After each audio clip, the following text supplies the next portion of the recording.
پاکستان صورتحال او خصوصا د خیبر پختونخوا او بیا خصوصا د باجوړ حالات یقینا ستاسو وړاندې دي چې د باجوړ عوام الناس په دې وخت کې د ظلم او د جبر د چکۍ د لاندې دي او د هغوی سره کم قسم مظالم په هغوی باندې کېږي. یقینا که دې ته زه ظلم ونه ویم، دې ته زه درندګي او جبر ونه ویم، د تاریخ په صفحاتو باندې دې ته څوک عدل او انصاف نه وایي نه لیکي. اوس د دې بدامنۍ او د فساد ذمه دار څوک دی؟ اصل موضوع ته راځم. محترمو،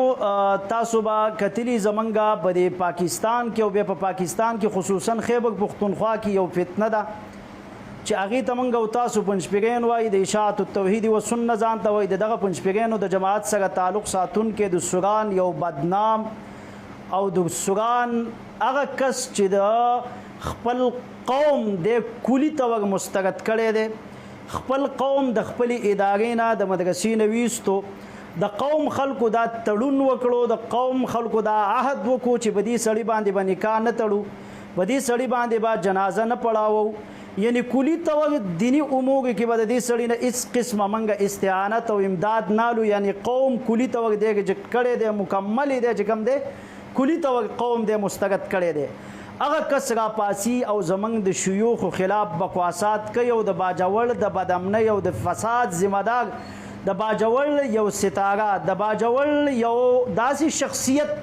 هغه د نشان ګرځي، هغه د فساد او هغه د بدامنۍ ذمہ دار ټهراوي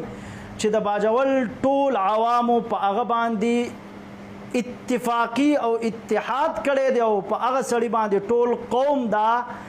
اتفاق کړی دی چې دا سړی د باجوړ د پاره د امن طلبګار دی. او د باجوړ د پاره دې سړي به ولې د امن طلبګار نه وي چې دې سړي د خپل جماعت په درجنو علما طلبا شهیدان کړو. حتی تر دې پورې د باجوړ په خاک کې به دې سړي باندې په خپله یو خودکش دماکه وشوله چې الله رب العزت د هغه حفاظت وکړو او د هغه د جماعت څه کم 100 کسان پکې شهیدان شو او څه د درجنو کسان په هغې کې زخمیان شو. یقینا ستاسو وړاندې ده په هغې چوک کې د سنیټر صاحب یو نه یو کارکون هغه شهید کړی شوی دی. د باجوړ داسې ګلی او کوڅه نشته دی چې په هغې کې د جمعیت علما اسلام یو عالم یو طالب نه دی شهید کړی شوی. یعنی په درجنو علماو د جمعیت علما اسلام په باجوړ کې وینه ورکړه، قرباني پیش کړله، لیکن د باجوړ د فساد او د باجوړ د بدامنۍ ذمہ دار هم الټه دغه سړی ګرځي. یعنی د باجوړ د امن د پاره دې سړي په هر پلیټ فارم باندې आवाज اوچت کو، لیکن دا فسادي ټوله دا د اهل سنت والجماعت علماء دیوبند ازلی دشمنان، دا حاسدین معاندین بیا هم لګي د باجوړ د بدامنۍ او د فساد ذمہ دار سنیټر صاحب ګرځي. یعنی سنیټر صاحب خو هغه شخصیت دی چې ټول سیاسي پارټیانو دا منلی دی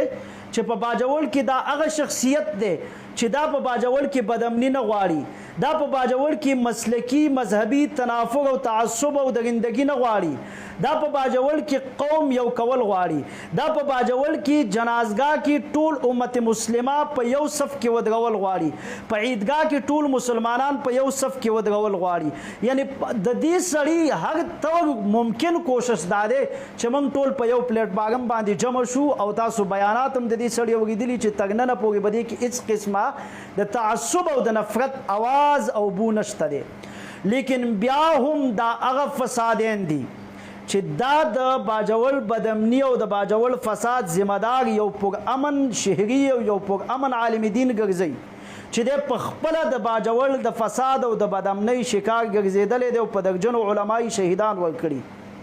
لیکن خپلو شیخانو ته نه ګوري چې په باجوړ کې مذهبي او مسلکی توګه باندې څومره چې پنجپیرینو فساد جوړ کو، والله بالله ثم تالله دا چې برطانیه هندوستان ته راله دومره مسلکی مذهبي تنافر برطانیې هم نه دی خوړ کړی. تاسو وګورئ په باجوړ کې چې غیر مقلدیت وابیت راغلی دی، بنیاد پنجپیریت دی. نن په باجوړ کې غیر مقلدین شته، نن په باجوړ کې پنجپیرین شته، نن په باجوړ کې عثمانین شته دی چې دا د پنجپیریت نه وتی دي، غیر مقلدیت د پنجپیریت یعنی انکار حدیثه پورې هغه قسمه فتنه نن په باجوړ کې شته دی چې د دې ټولو فتنو اصل منبع سټ او جګړه دا د باجوړ عبدالجبار خاکی دی. اوس د باجوړ د بدامنۍ د فساد ذمہ دار سنیټر صاحب ګرځول دا چې کوم دی د قوم په سترګو کې شګه اچول دی او په موجوده وخت کې په پنجپیرین او په شیخ طیب او په عبدالجبار باندې یو قسم پرده اچول دي چې د عوام الناس نظر د دې دوو شخصیاتو طرف ته روانه وړي ځکه دا دوه هغه شخصیات دي چې موجوده وخت کې وګورئ نو یو نه یو طرف ته د دې خلکو مضبوط لینک موجودي ټولې دنیا ته پته ده یو نه یو طرف ته به دا لینک موجودي اوس د باجوړ د امن د پاره که دا خلک کردار ادا کړي والله بالله یو ورځ کې دننه امن راځي لیکن دی الټه لګیا دي د باجوړ د بدامنۍ ذمہ دار سنیټر صاحب ګرځي دې خلکو د وجې نه همیشه اهل حق علما هم بدنام شوي د دې خلکو د وجې نه همیشه مدارس هم نشانې تنقید ګرځېدلی خلکو به تنقید کړی د صالح سواد د چالیار مدرسې محتمم او سرپرست اعلی شیخ طیب د دې جماعت سرپرست همدغه شیخ طیب دا مدرسه وحدت المدارس سره رجسټریشن وا لیکن دا سره په هغې باندې تر ننه پورې پوسټ قدر هم نه دی کړی چې دې درنده درندګي کړې ده دې سړي ته د سخته سزا میلاو شي د دې ماشوم سره ظلم شوی جبر شوی دی لیکن د باجوړ د حالاتو د باجوړ د فساد ذمہ دار سنیټر صاحب ګرځي لیکن د خپل جماعت د چې د کم ځای نه تربیت اخیستې د چالیار مدرسې حوالې سره دا سړی صم بکم عمي فهم لا یرجعون لا یعقل بالکل خاموشه دی دا سړی چې کوم دی کلي ته ور د چالیار د مدرسې حوالې سره ځکه دی خاموشه دی چې هلته د ده چهره خلکو ته ښکاره کیږي تاسو وګورئ د دوی جماعتي لیول ټول به دی باندې خاموشه دي او شیخ طیب راشي هغه یو پوسټ ولګوي وایي امن امن امن په امن اواز باندې کار نه کیږي میدان ته راوځي بیا ګنټه بعد چې کوم دی جانګې چولي اوبو کې لګیایي چې کوم دی کشتۍ کې ګرځي کچې چولي اوبو کې چې کوم دی لګیایي کشتۍ کې منډې وایي داسې مړه قسم دی چې شکر دی چې ستاسو جماعت سره زموږ تعلق نشته دی د الله لاک لاک شکر دی زه دا بدی باندې قسم کوم زموږ د اهل سنت والجماعت علماء دیوبند سره تعلق ساتونکې که یو 80% یو منټل یو بې وقوفه کس هم پکې تر ننه پورې به د شیخ طیب غوندې غیر سنجیده حرکتونه نه کړي